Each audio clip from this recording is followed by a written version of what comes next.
Let's talk do's and don'ts for baby wearing. My little squish is asleep, so we have a stand-in ostrich. All right, what I want to see with this is your hips nice and low and very snug, so that the weight from the carrier is actually resting on your hips, so all the weight doesn't have to be taken with your shoulder.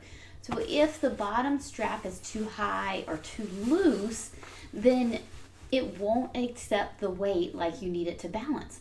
The other thing it tends to do, so if let's say the carrier is up here, it's a little loose, I'm going to have the tendency to push out against it to feel secure with my abs.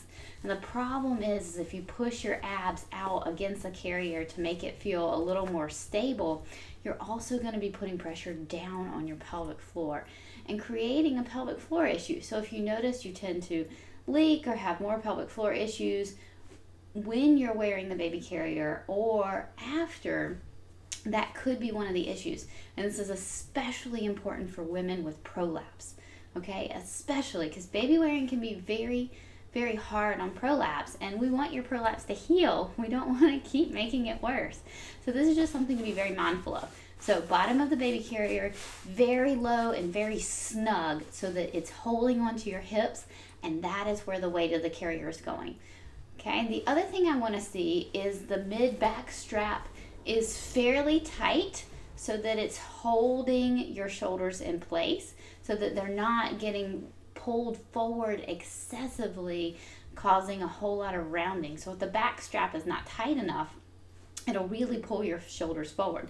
But if that back strap is a little tighter, it'll help hold them open. The other thing this does is this puts you back into a pregnant posture. And pregnant posture is really hard on your diastasis, your abdominal wall healing after having a baby, and your pelvic floor. So that pregnant posture is very difficult to deal with. So what I see women tend to do when they have babies and carriers, they tend to tuck their bums under to hold the weight because it's in the front, just like it was when you were pregnant.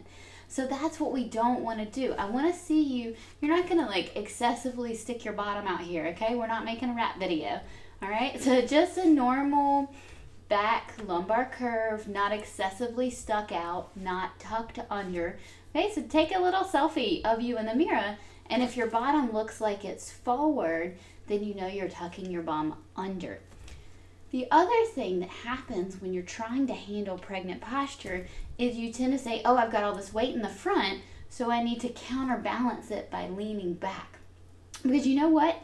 When you hold that weight and you hold good posture with that weight, it makes you work your muscles. Man, it makes you work your core, it makes you work your back, it makes you work your butt. So you're getting stronger, so our bodies don't want to be tired. So you start to just hang back on your hips.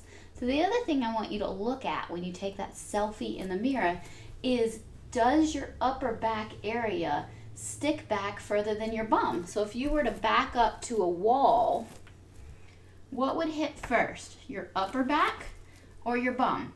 So I want you to do that test for me. I want you to go to a wall and stand against a wall. What hits first on you? Does your upper back hit first or does your bum? Or you can look at this in a selfie and you can draw a line and you can say, okay, my upper back is more forward than my bum, or my upper back is further back than my bum, and it can be very subtle. So this is the other thing. So if you're going to take away one posture tip from baby wearing, lean forward just a little bit. Now we're not going all excessive here. I don't want you to strain your back, but just lean forward just a little to make sure you're not leaning back in that pregnant bum tucked posture that's going to make your abs not heal. It's going to hurt your pelvic floor. So we want to keep you safe, we want to get you strong, but we also want you to enjoy your baby. So take those tips away and see if that doesn't help with baby wearing and being comfortable with baby wearing.